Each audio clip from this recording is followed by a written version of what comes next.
So in this video, I am going to go through how to take a repeating decimal and turn it into a fraction. Now I'm having a little bit of trouble with my pen at the moment, so bear with me. I'm going to type in the work. So let's say this was the question, 222 repeating. Remember, there's another way of writing it. I'm going to just do this with my fingers. So it's not going to be the greatest. It's 0.2 with a bar. So those are two different ways of writing the same thing. So if I wanted to take 0.22222 and turn that into a fraction, how would I go about doing that? Well, the whole point in trying to take repeating decimals and turn them into fractions is to eliminate the repeating portion.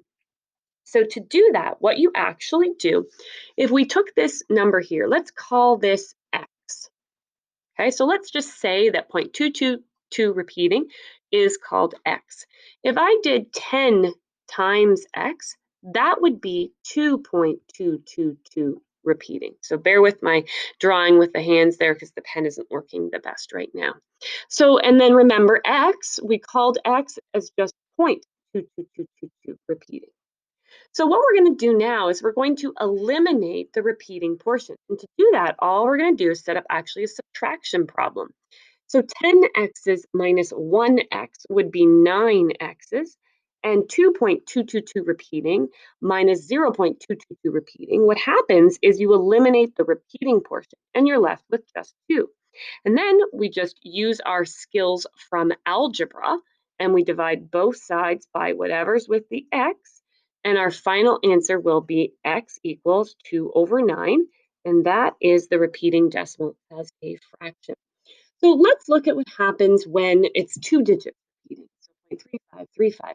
Remember, another way of writing that is 0.35 with a bar above it. So this time multiplying, oh, sorry, I'll go back one step. Remember, we're going to call that x. So this time multiplying by 10 isn't going to be enough to eliminate the repeating portion because two digits are repeating. So we're going to need to multiply by 100. So 100 times x will be 35.353535. And then remember, x was just 0.3535 dot, dot, dot. And we're going to do the exact same thing. We're going to eliminate, and we'll get 99x this time, and we'll get 35. Again, we're going to divide both sides by what's with the x. And this time, our fraction will be 35 over 99. Now, this sort of pattern that you're seeing repeats. So say it was like 0.456456. You would multiply by 1,000 and so on.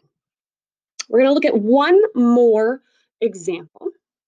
What if it had a digit in front and then 0.333 repeating?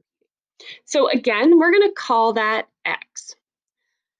So again, our goal is to eliminate the repeating portion. So in this case, because the repeating portion is just in the tens place, 33333, we can multiply by 10, and we'll get 13.33333, and we'll keep our x as 0.33333. When we eliminate, we're going to follow the same process. It's just in this case now we have, oh, sorry, I made that should be a 1.333.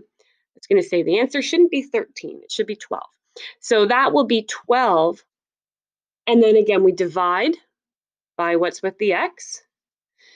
And we get 12 over 9, which in this case, we will have to simplify. So we will simplify that to 4 over 3, or you could say 1 and 1/3. Now, this one wasn't a very difficult example. You probably already knew that 1.333 was 1 and 1/3, but it's just an example of what to do if there's a leading digit.